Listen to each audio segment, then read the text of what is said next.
आज हम जिस फैंटेसी मूवी को एक्सप्लेन करने वाले हैं उसकी स्टोरी बहुत ही अनोखी है। Journey to the centre of earth. तो मूवी के स्टार्ट में हम प्रोफेसर ट्रेवर को देखते हैं जो वोल्केनिक eruption और डिफरेंट वोल्केनिक एक्टिविटीज की स्टडी करते हैं। उनका एक भाई मैक्स था जो 10 साल से लापता है। वो एक साइंटिस्ट था और अर्थ के कोर के बारे में रिसर्च कर रहा था। उसका मानना था कि जमीन के सेंटर में लाइफ एग्जिस्ट करती है और इस चीज की सपोर्ट में उसके पास काफी सबूत भी थे, लेकिन कोई भी उसकी बात का बिलीव नहीं करता था।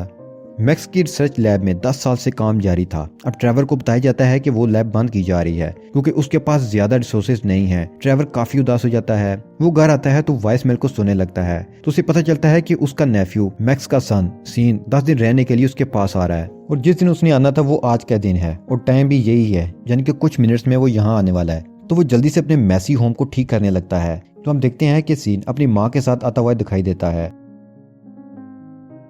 वो ट्रेवर को मैक्स का रिसर्च बॉक्स देकर चली जाती है। मैक्स सीन से बातें करना शुरू कर देता है तो इसी दौरान ट्रेवर को बॉक्स से एक बुक मिलती है। उसका नाम है journey to the centre of earth. इस बुक में लिखा है कि जो रास्ते वोल्केनस के थ्रू खत्म होते हैं वो अर्थ के सेंटर में ले जाते हैं जहाँ एक अलग ही दुनिया है। ये एक साइफाई बुक है। मैक्स ने उसमें नोट्स भी फिक्स किए हैं। उसने मंगोलिया, हवाई और मवोलिया के वोल्केनिक कोऑर्डिनेशंस के बारे में लिखा है। ट्रेवर को अचानक कुछ याद आता है। वो सीन को लेकर लैब में जाता है और कंप्यूटर पर देखता है कि मैक्स ने इन तीनों जगह के वेदर कंडीशंस के बारे में लिखा है। मैक्स 10 साल पहले इसी टाइम गायब हुआ था। आज की वेदर कंडीशन सेम 10 साल पहले जैसी है। वो स्क्रीन पर एक आइसलैंड को देखते हैं जो कि ग्रीनलैंड के पास है। इसी आइसलैंड में वोल्केनिक ट्यूब्स होने की पॉसिबिलिटी थी। ट्रेवर को लगता था कि 10 साल पहले मैक्स इसी जगह गायब हुआ था क्योंकि वो भी अर्थ के सेंटर में जाना चाहता था। तो हो सकता है कि वो इन ट्यूब्स के जरिए अर्थ के सेंटर में चला गया हो। वो इरादा करता है कि आइसलैंड पर जाकर वो उसे ढूंढेगा। सीन साथ जाने की जिद करता है तो ना चाहते हुए भी ट्रेवर को सीन को साथ ले जाना पड़ता है। ट्रेवर को बुक में एक प्रोफेसर का पता चलता है जो कि इस बुक के फैन हैं। अर्थ के सेंटर में नई दुनिया को प्रूफ करने के लिए उन्होंने एक इंस्टीट्यूट भी बनाया था। ट्रेवर को लगता है कि मैक्स सबसे पहले प्रोफेसर से मिलने गया होगा। फ्लाइट से उतरकर वो सीधा प्रोफेसर के घर जाते हैं। डोर नॉक करते हैं तो प्रोफेसर की बेटी हैना बाहर आती है। वो बताती है कि 3 साल पहले डैड की डेथ हो चुकी है। हैना बताती है कि ये सब साइंस फिक्शन है, मगर उसके डैड और उनके कुछ साथी इस बात पर बिलीव करते थे। उन्हें सब कुछ इस पर लगा दिया था मगर उन्हें कुछ हासिल नहीं हुआ। ट्रेवर कहता है कि मैं वहां जाऊंगा, शायद मैक्स के बारे में कोई हिंट मिल जाए। रास्ता काफी दुश्वार होता है। हैना अब उनकी गाइड बनकर उनकी रहनुमाई करती है। अब तीनों हाइकिंग करते हुए एक पहाड़ के ऊपर चढ़ते हैं। वहाँ एक एंटीना नजर आता है। ट्रेवर उसको नकारने लगता है। अचानक वहाँ का वेदर चेंज होने लगता है और आसमानी बिजली गिरने लगती है। ट्रेवर एंटीना को लेकर भागना शुरू कर देता है ताकि वो इस बिजली से बच सके। तो इसी दौरान बिजली एंटीना पर गिरती है। वो सब टनल में छुप जाते हैं और बिजली गिरने से टनल बंद हो जाती है। अब वो बाहर नहीं जा सकते थे। तो सीन पैनिक हो जाता है क्योंकि वहाँ नेटवर्क सिग्नल नहीं थे। हैना बताती है कि थोड़ा आगे एक वीरान माइन है। वो आगे बढ़ते हैं तो उन्हें नीचे की तरफ रास्ता नजर आता है। माइन भी नीचे है। जब वो नीचे जाते हैं तो हैना को जनरेटर दिखाई देता है। वो उसे ऑन करती है तो वहाँ लाइट जलने लगती है। तो वो पूरी माइन को देखते हैं और कैरियर्स थे। वो एक ट्रॉली में बैठ जाते हैं। हैना उसे ड्राइव करना शुरू कर देती है। ये एक रोलर कोस्टर की तरह है, यानी कि उस ट्रैक पर बहुत ही तेजी से आगे बढ़ रहे थे।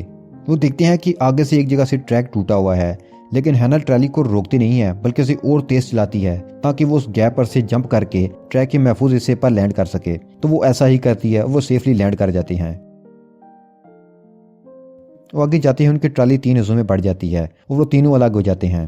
अब ट्रेवर हैना को कहता है कि तुम मेरी ट्रॉली पर जंप करके आ जाओ क्योंकि तुम्हारी ट्रॉली ऐसी जगह जाने वाली है जो आगे जाके टूट जाएगा। तो वो जंप लगा के ट्रेवर की ट्रॉली पर आ जाती है।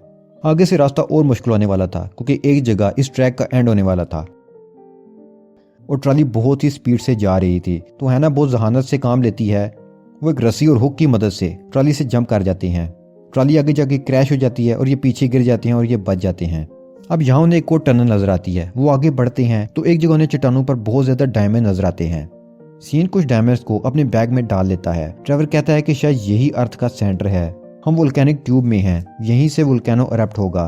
फिर हम देखते हैं कि जिस सरफेस पर वो खड़े हैं वो काफी वीक है। वो वहां से आराम से चलकर बचने की कोशिश करते हैं, लेकिन इसी दौरान सीन से डायमंड नीचे गिर जाता है और वो सरफेस टूट जाती है और वो सब नीचे गिरना शुरू हो जाते हैं। और वो नीचे गिरते ही जा रहे हैं। उन्हें ऐसे लगता है कि अब उनकी मौत आ चुकी है क्योंकि वो नीचे गिरते ही जा रहे हैं और जैसे ही वो नीचे गिरेंगे तो वो मारे जाएंगे।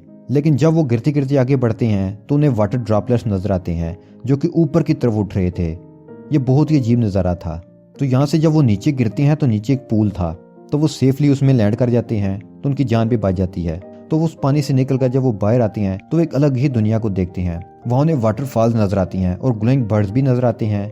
वो देखते हैं कि ये वैसा ही नज़ारा है जो उनकी बुक में लिखा था। तो उन ग्लोइंग बर्ड्स का पीछा करते करते जब वो आगे बढ़ते हैं तो उन ग्लोइंग बर्ड्स में से एक बर्ड सीन के पास आता है और उसके आगे पीछे घूमने लगता है। फिर वो ग्लोइंग बर्ड और बाकी बर्ड्स उन्हें एक टनल की तरफ ले जाते हैं, तो वो उन्हें फॉलो करना शुरू कर देते हैं। तो वहाँ आगे जाके उन्हें आबशारें नजर आती हैं, दरख्त नजर आते हैं, पौधे नजर आते हैं। तो वहाँ वो समुद्र को भी देखते हैं। वो ये सोच कर परेशान हो जाते हैं कि जमीन के हजारों किलोमीटर दूर यहाँ जिंदगी कैसे एग्जिस्ट कर सकती है, और वो यहाँ सांस भी ले सकते थे, यानी यहाँ ऑक्सीजन भी थी। जब वो आगे बढ़ती हैं तो उन्हें जायंट मशरूम भी नजर आती हैं। जब एक मशरूम में वो दाखिल होते हैं तो वहाँ उन्हें कुछ सामान नजर आता है जो कि इंसानी सामान था और काफी पुराना था, यानी कि यहाँ कोई इंसान पहले आ चुका था।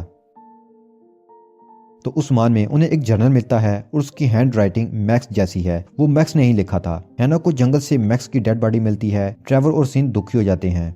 अब वो मैक्स की आखिरी रसूमात अदा करते हैं। ट्रैवल जर्नल से कुछ लाइन सीन को सुनाता है। मैक्स कहता है कि मैं यहाँ कुछ एक्स्ट्रा ऑर्डिनरी की तलाश में आया था और फिर यही ट्रैप हो गया। यहाँ से निकलने के लिए किसी दूसरे इंसान की जरूरत है। इसकी कैलकुलेशन के अकॉर्डिंग वो अपने सन सीन की खातिर अपनी लाइफ कुर्बान करता है। वो उससे बड़ा होता देखना चाहता था। आज सीन का 3rd बर्थडे है और वो उसे आखिरी दफा देखना चाहता है। ये लाइन पढ़ के वो काफी दुखी हो जाते हैं। तो जर्नल को मजीद पढ़ने पर उन्हें पता चलता है कि उनके पास 48 आवर्स हैं। उन्हें किसी भी तरह यहाँ से जाना होगा और रिवर क्रॉस करना होगा। यहाँ का टेम्परेचर किसी भी टाइम राइज हो सकता है और दूसरी साइड वार्म वाटर की आबशार है जो उल्टा फ्लो करती है और अपने प्रेशर से उन्हें अर्थ सरफेस पर ले जा सकती है। वो सब बोट बनाने लगते हैं और वहाँ का टेम्परेचर राइज होने लगता है। अब वो बोट पर बैठकर समुद्र में आगे बढ़ना शुरू कर देते हैं। तो रास्ते में खौफनाक किस्म की फिशेस उन पर अटैक कर देती हैं। वो उनसे बचने की कोशिश करते हैं, लेकिन वो बहुत ही ज्यादा होती हैं। तो उनकी हेल्प के लिए अजीब से बड़े बड़े क्रिएचर पानी से निकल आते हैं और वो उन फिशेस को खाना शुरू कर देते हैं, लेकिन वो इनको कुछ भी नहीं कहते। अब हम देखते हैं कि वेदर चेंज हो रहा है और तूफान आ रहा है। सीन बोट के सेल को जोर से पकड़ता है। ट्रेवर उसे कहता है कि ऐसा मत करो। तो हवा की वजह से सीन तूफान में फ्लाई करने लगता है। ट्रेवर परेशान हो जाता है क्योंकि अब सीन उनसे अलग हो चुका था। जब सीन को होश आती है तो वो साइल पर गिरा हुआ था और वहां उसे वही ग्लोइंग बर्ड नजर आता है। वो फिर से उसे फॉलो करना शुरू कर देता है। ट्रेवर और हैना जब आगे बढ़ते हैं तो गोश्तखोर प्लांट्स उन पर अटैक करते हैं। वो उनसे बचकर आगे निकल जाते हैं। वो वार्म वाटरफॉल के पास पहुंच जाते हैं। उन्हें लगता है कि सीन यहाँ पहुंच चुका होगा, लेकिन वो यहाँ नहीं था। ट्रेवर हैना को कहता है कि मैं सीन को साथ लेकर जाऊंगा, तुम यहीं इंतजार करो। वो उसे ढूंढने चला जाता है। सीन एक वियर्ड जगह पहुंच जाता है। उसे डायनासोर्स के स्केलेटन नजर आ रहे हैं। उसे एक जोरदार आवाज आती है। वो डर के एक जगह छुप जाता है। जब ऊपर देखता है तो डायनासोर उसके पास होता है। अब वो डायनासोर सीन पर अटैक करने लगता है। तो सीन उससे भागकर एक टनल में छुप जाता है और हेल्प के लिए जोर से शाउट करना शुरू कर देता है। उस टनल की अपोजिट साइड ट्रेवर होता है। वो सीन की आवाज सुनकर आता है। डायनासोर उसके पास आता है और वो उसे खींचकर बाहर निकाल लेता है। अब डायनासोर फिर से उन पर अटैक करता है। तो ट्रेवर भागते भागते सीन को कहता है कि तुम दूसरे ट्रैक पर चलो, डायनासोर को मेरे पीछे आने दो, मैं सॉफ्ट सरफेस पर भागूंगा।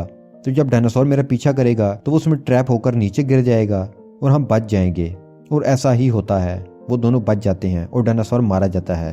जब वो दोनों वापस आते हैं तो देखते हैं कि हैना ने स्केलेटन से एक बोर्ड बनाई है। वो उस पर बैठते हैं और एक होल में ट्रैप हो जाते हैं। उसके नीचे लावा है। वाटर कहीं भी नजर नहीं आता। हैना कहती है कि वाल गीली है, हो सकता है कि दूसरी साइड वाटर हो। ट्रेवर देखता है कि वाल पे मैग्नीशियम है। वो आसपास की रॉक्स को इग्नेट करता है। वाल टूट जाती है और वाटर आने लगता है। पानी जब लावा में गिरता है तो पानी की वेव ऊपर आती है और इन सबको बाहर ले आती है। वो वोल्केनिक ट्यूब से बाहर आसमान को देखते हैं। वो अब उस वोल्केनिक ट्यूब से बाहर की तरफ आ रहे हैं।